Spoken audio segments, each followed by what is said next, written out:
Good morning friends, welcome to my new video. तो आज मैं स्टार्ट करने वाला हूं क्लास 7 का एक्सरसाइज 2.3। क्वेश्चन को सॉल्व करने से पहले कुछ चीजें हैं जिसे समझ लेते हैं।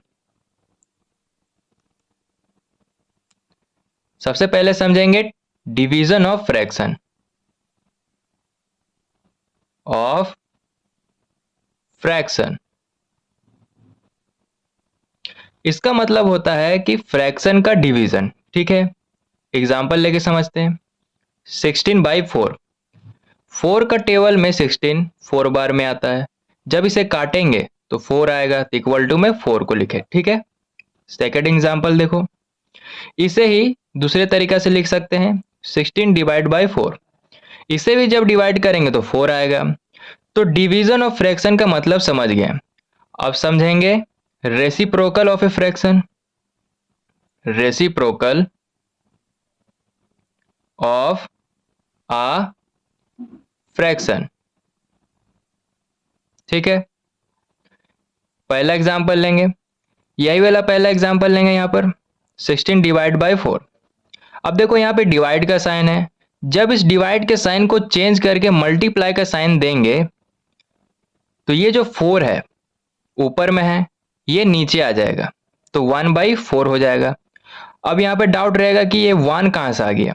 तो देखो सिर्फ 4 दिया हुआ है तो बाई में 1 लिख सकते हैं।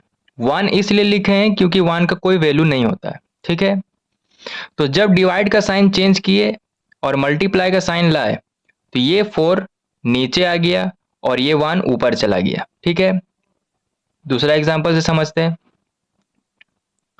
जैसे 2/3 लेते हैं।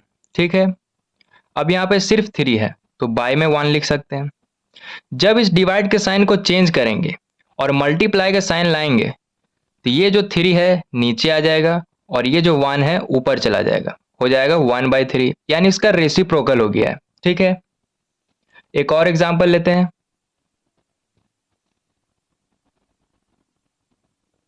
16/1/4। यहाँ पे डिवाइड का साइन है। जब इस डिवाइड के साइन को चेंज करके मल्टीप्लाई का साइन लाएंगे तो ये जो 1/4 है इसका रेसिप्रोकल हो जाएगा, यानी ये ऊपर चला जाएगा और ये नीचे आ जाएगा, तो हो जाएगा 4/1। अब देखो बाई में 1 लिखा हुआ है तो 1 नहीं भी लिखेंगे तो भी चलेगा, सिर्फ 16 × 4 भी लिखेंगे तो भी चलेगा। ठीक है, अब इसे जब मल्टीप्लाई करेंगे तो 64 आएगा। तो रेसिप्रोकल ऑफ ए फ्रैक्शन का मतलब ही अब समझ गए। अब क्वेश्चन को सॉल्व करना स्टार्ट करते हैं। क्वेश्चन नंबर 1 में दिया हुआ है 12/3/4। तो यहाँ पे देखो डिवाइड का साइन है। जब इस डिवाइड के साइन को चेंज करके मल्टीप्लाई का साइन लाएंगे तो ये जो 3 है नीचे आ जाएगा और ये जो 4 है ऊपर चला जाएगा, तो हो जाएगा 4/3, यानी इसका रेसिप्रोकल हो गया है। अब देखो ऊपर 12 है और नीचे 3 है, तो 3 का टेबल में 12 4 बार में आता है, तो इसे 4 बार में काट दिए। अब जो बचा हुआ है यहाँ पर लिखेंगे 4 × 4। अब इसे जब मल्टीप्लाई करेंगे तो 16 आएगा और यही क्वेश्चन नंबर 1 का आंसर है। बाकी क्वेश्चन इसी तरह सेम बनेगा।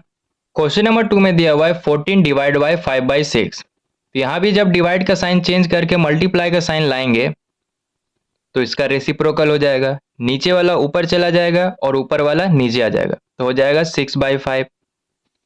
अब देखो यहाँ पे डिवाइड नहीं हो रहा है तो यहाँ पे 14 को 6 के साथ मल्टीप्लाई कर देंगे तो आएगा कितना 84 और बाय में 5 को लिखेंगे।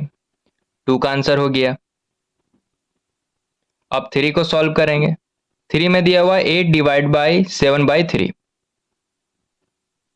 तो यहाँ भी जब डिवाइड का साइन चेंज करके मल्टीप्लाई का साइन लाएंगे तो यहाँ भी रेसिप्रोकल हो जाएगा, 3 वाला ऊपर चला जाएगा और 7 नीचे आ जाएगा, तो हो जाएगा 3/7। रेसिप्रोकल हो गया इसका। यहाँ भी देखो डिवाइड नहीं हो रहा है तो 8 को 3 के साथ मल्टीप्लाई कर देंगे, 8 3 जा 24 और बाय में 7 को लिखेंगे। 3 का आंसर हो गया। 4 को अब सॉल्व करेंगे। 4 डिवाइड का साइन चेंज करके मल्टीप्लाई का साइन लाए तो यहाँ पर रेसिप्रोकल हो जाएगा, 3 ऊपर चला जाएगा और 8 नीचे आ जाएगा, तो हो जाएगा 3/8। अब देखो यहाँ पे डिवाइड हो रहा है, 4 का टेबल में 8 2 बार में आता है तो इसे 2 बार में काट दिए। ठीक है, अब जो बचा है हुआ है यहाँ पर लिखेंगे 1 बचा हुआ है, मल्टीप्लाई 3 बाई 2। ठीक है, अब 1 को 3 के साथ मल्टीप्लाई करेंगे तो 3 आएगा और बाई में 2 है। अब इसका डिवाइड नहीं होगा तो 4 का यही आंसर हो गया। अब क्वेश्चन नंबर 5 को सॉल्व करेंगे। 3 डिवाइड 2 को 3 के साथ मल्टीप्लाई करेंगे तो 6 आएगा और 6 को 1 के साथ प्लस करेंगे तो 7 आएगा और बाय में 3 को लिखेंगे। अब यहाँ पे डिवाइड का साइन चेंज करके मल्टीप्लाई का साइन लाएंगे तो यहाँ पे रेसिप्रोकल हो जाएगा, 3 ऊपर चला जाएगा और 7 नीचे आ जाएगा तो हो जाएगा 3/7। अब देखो यहाँ पे डिवाइड नहीं होगा तो 3 को 3 के साथ मल्टीप्लाई कर देंगे तो 9 होगा और बाय में 7 को लिखेंगे। अब यहाँ पे डिवाइड नहीं हो रहा है तो यही क्वेश्चन नंबर 5 का आंसर है। क्वेश्चन नंबर 6 को सॉल्व करेंगे। 5 डिवाइड 3 को 7 के साथ मल्टीप्लाई करेंगे तो 21 आएगा और 21 को 4 के साथ प्लस करेंगे तो 25 होगा और बाय में 7 को लिखेंगे। अब यहाँ पे डिवाइड का साइन चेंज करके मल्टीप्लाई का साइन लाएंगे तो यहाँ पर रेसिप्रोकल हो जाएगा तो हो जाएगा 7/25। अब 5 का टेबल में 25 5 बार में आता है तो इसे 5 बार में काट दिए। अब जो बचा हुआ है यहाँ पर लिखेंगे 1 मल्टीप्लाई 7/5। 1 को 7 के साथ मल्टीप्लाई करेंगे तो 7 आएगा और बाय में 5 को लिखेंगे। अब यहाँ पर भी डिवाइड नहीं हो रहा है तो यही क्वेश्चन नंबर 6 का आंसर है। इसी तरह क्वेश्चन नंबर 1 का सारा क्वेश्चन सॉल्व हो गया है।